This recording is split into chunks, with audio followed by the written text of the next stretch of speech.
اور پوری امت میں تقریباً رائج ہے. ہم اس کو یعنی ناجائز تو بالکل نہیں کہتے, کرسی پہ نماز پڑھی جا سکتی ہے, لیکن جیسے انہوں نے کہا کہ کرسی پہ نا سب بندی کا نہیں رہتا, کچھ تو وہ اس کے جو پچھلے 2 ٹانگیں ہیں کرسی کی وہ پیچھے کر لیتے ہیں. اچھا وہ اگر برابر کریں تو وہ پھر صف سے آگے ہو جاتے ہیں. تو ان کی جو سوچ ہے نا وہ بڑی اعلیٰ ہے. وہ کہتے ہیں صف نہ خراب ہو, اس وجہ سے میں کھڑے کھڑے اگر کر لوں مجھ سے رکوع نہیں ہوتا, سجدہ بھی نہیں ہوتا, تو ٹھیک ہے. یعنی جو بھی صورت ممکن ہو اور اس میں نماز میں حرج بھی نہ آئے اور صف بندی بھی خراب نہ ہو, تو انشاءاللہ ان کو اللہ تعالیٰ اجر بھی دیں گے. اچھا جس طریقے سے مفتی صاحب آپ نے جیسے فرمایا پہلے کہ جھکنے کا تو وہ اسی لحاظ جی اسی لحاظ سے دیکھیں. ہاں جی, کھڑے کھڑے تھوڑا کم جھکیں گے رکوع کے لیے, اچھا, اور اس سے زیادہ جھکیں گے جتنا جھک سکتے ہیں سجدے کے لیے. اچھا یہ جی کھڑے کھڑے بھی ایسے ہو سکتا ہے. اچھا یہ تو اسلام کے اندر جو ہے نا سہولیات ہیں, اور یہ ان کا جذبہ بڑا اچھا ہے, صف نہ ٹوٹے. میں نے اکثر دیکھا بلکہ مساجد میں ہمیں نا مشکل پیش آتی ہے کہ سمجھائیں کیسے. کوئی تو بالکل آگے ہو جاتے ہیں, یعنی وہ بیٹھے ہیں نا. جی جی. اچھا پھر یہ بھی ایک ہمارے اندر ایک خرابی ہے کہ کوئی شخص بیٹھا ہے نا صف میں, اس کی پچھلی ٹانگیں وہ صف کے برابر ہیں, یعنی جہاں لوگوں کے قدم ہیں تو کرسی کی پچھلی ٹانگیں اس کے برابر ہیں. اب یہ شخص کھڑے ہو کے قیام کر رہا ہے, یہ کرسی سے آگے کھڑا ہے نا, اب یہ پوری صف سے آگے کھڑا ہے, باقی سارے پیچھے ہیں, یہ اتنے فاصلے پہ کھڑا ہوا ہے آگے, تو وہ صف نہیں رہتی. تو ان کا جو جذبہ ہے وہ مجھے بڑا اچھا لگا کہ وہ صف بھی نہیں توڑنا چاہتے. تو اس کی بہترین صورت ہے کہ وہ ایسے پڑھ لیں انشاءاللہ, اللہ تعالیٰ قبول فرمائے. انشاءاللہ. جی بہت شکریہ مفتی صاحب, مفتی اجمل بھٹی صاحب. شیخ پوچھا گیا ہے کہ کیا کوئی کام پورا کرنے کے لیے عام دنوں میں روزہ رکھا جا سکتا ہے؟ عام دنوں میں روزہ, نفلی روزہ تو جب بھی رکھنا چاہیں رکھ سکتے ہیں. اور انہوں نے پوچھا کوئی کام کرنے کے لیے, کوئی یعنی نظر کا روزہ, اللہ تعالیٰ سے کچھ مانگنے کے لیے کہ جی یہ روزہ رکھوں تو شاید میرا یہ کام ہو. ہاں نظر, جیسے مفتی صاحب فرما رہے ہیں نظر مان لی اس نے. ہاں تو اللہ کی رضا کے لیے جو کام بھی آپ کرنا چاہیں, نماز پڑھنا چاہیں, روزہ رکھنا چاہیں, صدقہ خیرات کرنا چاہیں, تو اللہ کی رضا کے لیے کوئی کام کرنا چاہیں تو کوئی رکاوٹ ہی نہیں کرنا چاہیے. سبحان اللہ. یہ جو پیشگی ہے نا کہ پہلے روزہ رکھے اور پھر اللہ سے دعا کرے کہ اللہ میں اس مشکل میں ہوں, میرے لیے آسانی کر دے, میرا یہ کام نہیں ہو رہا, یہ ہو جائے, تو یہ تو بہت ہی اعلیٰ طریقہ ہے. اچھا مفتی صاحب, اگر یہ نظر مان لی جائے کہ یہ کام ہو جائے گا تو میں روزہ رکھوں گا, تو اس صورت میں کیا معاملہ ہے؟ اس بارے میں اللہ کے نبی صلی اللہ علیہ وسلم فرماتے ہیں لا تنظروا, اس طرح کی منتیں نہیں مانو. اچھا یہ فرمایا کہ انما یستخرج به من البخیل, یہ جو منت ہے اس سے بخیل آدمی کی جیب سے کچھ نہ کچھ اللہ نکلوا لیتا ہے غریبوں کے لیے. ویسے وہ ایک پیسہ بھی خرچ کرنے کو تیار نہیں, لیکن جب کسی کام میں پھنس جاتا ہے تو کہتا ہے اللہ اگر میرا یہ کام ہو جائے تو میں 100 دیگے پکاؤں گا. جی جی بالکل ایسے. تو یہ بخیل آدمی ہے, ایسے ہی ہے بالکل. اللہ کے نبی نے اس کو بخیل کہا ہے صلی اللہ علیہ وسلم کہ اگر یہ اللہ کا اچھا بندہ ہوتا تو یہ پہلے اللہ کی راہ میں صدقہ خیرات کرتا اور پھر اللہ سے ریکویسٹ کرتا کہ اللہ میں اس مشکل میں ہوں, میرے لیے آسانی فرما دے. تو یہ آسانی مانگنے کا اچھا طریقہ ہے. لیکن یہ اللہ سے شرط لگا لینے کہ اگر کام ہوا تو بعد آگے پکاؤں گا, نہیں ہوا تو نہیں پکاؤں گا. بلکہ ہو جانے کے بعد بھی بعض لوگ مکر جاتے ہیں یا سستی کر جاتے ہیں. تو یہ بخیل آدمی کا طرز عمل ہے, اچھے آدمی کا طرز عمل نہیں ہے. جی ٹھیک ہے جی, بہت شکریہ مفتی صاحب. مفتی نعمان فاروقی صاحب آپ کی جانب پڑھیں گے. پوچھا گیا ہے کہ صدقے کے لیے 5 ماہ کا بکرا دے سکتی ہوں اور ذبح کر کے تقسیم کروں یا کسی یتیم کو دے دوں کہ وہ اس سے فائدہ اٹھا لے؟ صدقے کی صورت میں ایک تو جانور دینا ضروری نہیں ہوتا, بالفرض ان کا یہ جانور ابھی چھوٹا ہے تو کوئی بھی چیز صدقے میں دی جا سکتی ہے. جو کہا جاتا ہے صدقے میں کوئی جانور ہی ذبح کرنا ہے یا دینا ہے یا ایسا, وہ لازم نہیں ہے. اسی وجہ سے آپ نے دیکھا ہے اسی ایک سوچ کی وجہ سے آپ کو یہ پلوں کے نیچے یا ایسے وہ جانور ملتے ہیں چھوٹے چھوٹے. بالکل ایسے ہی ہے, مرغا نما بکرا. اللہ اکبر. اچھا ان کا نام یہ رکھ دیں صدقے کے بکرے, اور وہ اس نام سے جانے جاتے ہیں.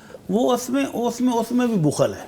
ہاں ایک بندے کا 10 کروڑ کا نقصان ہو رہا ہے نا, جی جی, تو اس کو مفتی صاحب مولوی صاحب کہیں کہ اللہ کی راہ میں کو صدقہ کرو تیری مشکل ٹلے. ہاں جی, تو وہ جائے گا, وہ 2-2 4-4 ہزار کے وہ مرغا نما بکرے لے کر صدقہ دے گا. اور وہ جو بکرا اس کو دینا چاہیے تھا 2-4 کروڑ تیرا پھنسا ہوا ہے, تو 2-4 لاکھ کے بکرے تو اللہ کی راہ میں دے.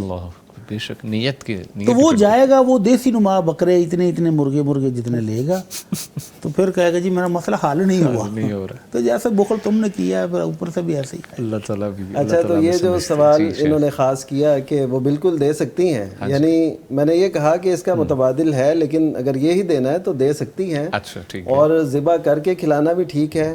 اس کے لیے وہ عمر کی قید نہیں ہے, جیسے قربانی میں ہے نا عمر کی قید, تو اس میں عام صدقے میں وہ قید نہیں ہے.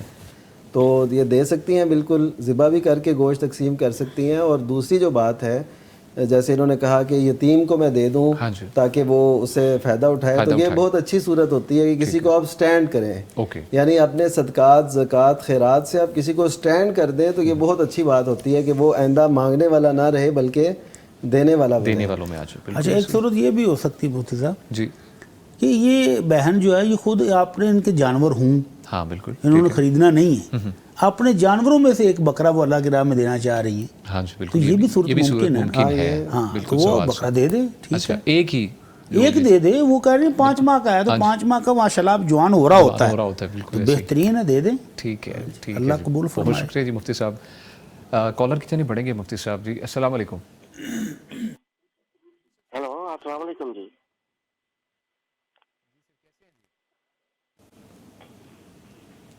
محمد یوسف صاحب آپ سن پا رہے ہیں مجھے؟ جی سر, وعلیکم السلام, کیسے ہیں جی آپ؟ جی شکر الحمدللہ. سر جی آج ہی مجھے ایک عورت نے سوال کیا تھا, مجھے اس کا جواب نہیں آیا. جی جی. کہ عورت مرغی بکرا کوئی چیز ذبح کر سکتی ہے؟ اچھا ٹھیک ہے جی, بہت شکریہ محمد یوسف صاحب, آپ نے کال کی. مفتی اجمل بھٹی صاحب. جی ہاں کر سکتی ہے اگر اس کو اندر ذبح کرنے کی ہمت اور طاقت ہو. اچھا ٹھیک ہے, یہ میں نے کیوں کہا ہے جی, یہ وہ نہ ہو کہ مرغی سے پہلے خاتون خود گری ہوئی ہوں, بالکل ٹھیک پھر ڈاکٹر کو بلانا پڑے کہ ان کا بی پی لو ہو گیا ہے, ان کو یہ ہو گیا وہ ہو گیا.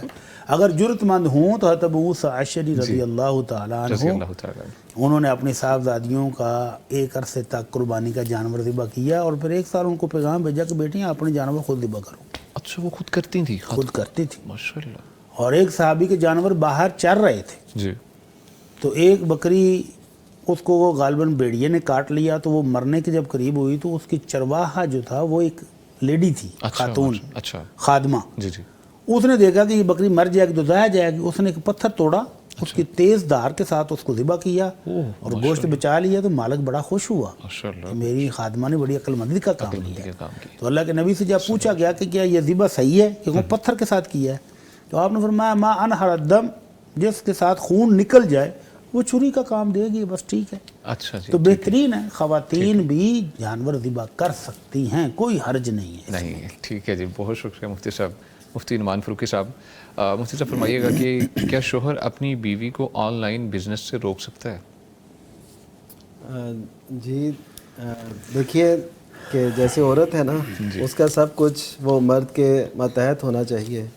اس کی خوشنودی, اس کی رضا اور اس کی چاہتوں کا خیال رکھتے ہوئے اسی سے گھر جو ہے نا وہ بسے رہتے ہیں. ایسا ہی ہے بالکل. تو عورت پہلے تو یہ ہے کہ وہ جب بھی کوئی ایسا اقدام کرے, جیسے بزنس ہے, ایک بڑا کام ہے نا, تو اس کے لیے خامند کو اعتماد میں لینا ضروری ہے. ضروری, ٹھیک ہے. تو یہی اس کی اجازت ہوگی. وہ یہ نہیں ہے کوئی اس نے درخواست لکھ کے سائن کروانے ہیں, وہ یہ کہ اس کو اعتماد میں لینا ہے. جی میں ایسے کر رہی ہوں, تو آپ کا اس بارے میں کیا خیال ہے, مجھے یہ فلاں طرف سے مشورہ آیا ہے, یا یہ لوگ کر رہے ہیں, میرے جیسی خواتین کر رہی ہیں, تو چلیں آپ کا میں ہاتھ بٹاؤں گی, تو خامند خوش ہو جائے گا. تو اگر نہیں ہوتا اور بعض دفعہ خامند کی ضرورت بھی پڑے گی, سامان لانا ہے, دینا ہے, لے جانا ہے, تو خامد اگر پہلے سے رضامند ہوگا تو پھر وہ ساتھ دے گا. بالکل ایسے ہی ہے بالکل. اور اگر خامد رضامند ہی نہیں, ہاں خامد اگر رضامند نہیں ہے نا, تو پھر عورت کو نہیں حق. اچھا وہ کئی دفعہ کہتی ہیں خواتین جو ہماری بہنیں ہیں, وہ کہتی ہیں ہم تو نہ جی کوئی پردے کا خیال رکھ رہے ہیں, کوئی ایسے آواز, کوئی ایسا عمل دخل کچھ بھی نہیں ہے, لیکن اس کے باوجود وہ نہیں کرنے دیتا اور وہ بضد ہیں کرنے پہ. تو کہتی ہیں ہم تو شریعت کے تمام تر اصول کی پابندی کر رہے ہیں. اچھا پتہ کیا ہے, 2 چیزیں جی. ایک تو ہے کہ گھر میں ضرورت ہے, ہاں جی بالکل, معاشی حالات کمزور ہیں, مرد کی آمدن کم ہے. ہاں جی. تو جیسے مفتی صاحب نے آپ پہلے خطبے میں فرمایا تھا کہ خامد کی سپورٹ کرنے کے لیے اگر وہ کرنا چاہتی ہے تو خامد وہ خوشی اجازت دے گا انشاءاللہ. اور اگر خامد کی آمدن اتنی ہے کہ گھر کا سب کچھ ماشاءاللہ سیٹل ہے, ہاں جی بالکل, تو عورت کہتی جی میرے پاس فری ٹائم ہے. ہاں یہ بھی ہے, تو میں مصروف ہو جاؤں گی. جی جی بالکل. بھائی فری ٹائم کہاں ہے؟ آپ نے وہ جو 3-4 خادمائیں رکھی ہوئی ہیں ان کو چھٹی کرائیں, گھر کے سارے کام خود کریں, آپ کو تو رات سونے تک فرصت نہیں ملے گی. آپ کھانا خود پکائیں, گھر کی صفائی ستھرائی خود کریں, آپ کپڑے خود دھوئیں, آپ بچوں کو خود تیار کر کے اسکول بھیجیں, وہ واپس آئیں اسکول, ویلکم ان کو خود کریں, تو آپ کے پاس 1 منٹ بھی نہیں بچتا. ایسے ہی ہے. ہاں ایک استثنائی صورت ہے کہ اللہ تعالیٰ سب کو بچے عطا فرمائے. کوئی ایسی خاتون جس کے پاس بچے نہیں ہیں تو وہ اپنے آپ کو تھوڑا مصروف کرنا چاہتی, اس کے لیے چانس ہے. لیکن وہ بھی اسی صورت میں کہ جب خاوند کو آمدن کی ضرورت ہو. Okay fine. اور اگر ضرورت نہیں ہے تو وہ کسی اور تعلیمی میدان میں چلے جائے, بچے پڑھا لے, کسی کو تعلیم دے دے, تو اس طرح کو کچھ چیز ڈھونڈ لے جس میں خاوند کو بھی کوئی اعتراض نہ ہو. ٹھیک ہے. اور وہ کام بھی چل جائے, مصروفیت بھی مل جائے. ٹھیک ہے جی, بہت شکریہ مفتی صاحب, مفتی نعمان فاروقی صاحب. مفتی صاحب آپ کی جانب بڑھوں گا. ہمیں واٹس ایپ پہ سوال موصول ہوا ہے, پوچھتے ہیں جی کیا بہن بھائی سوشل میڈیا پر ایک دوسرے کے خلاف اسٹیٹس لگا سکتے ہیں؟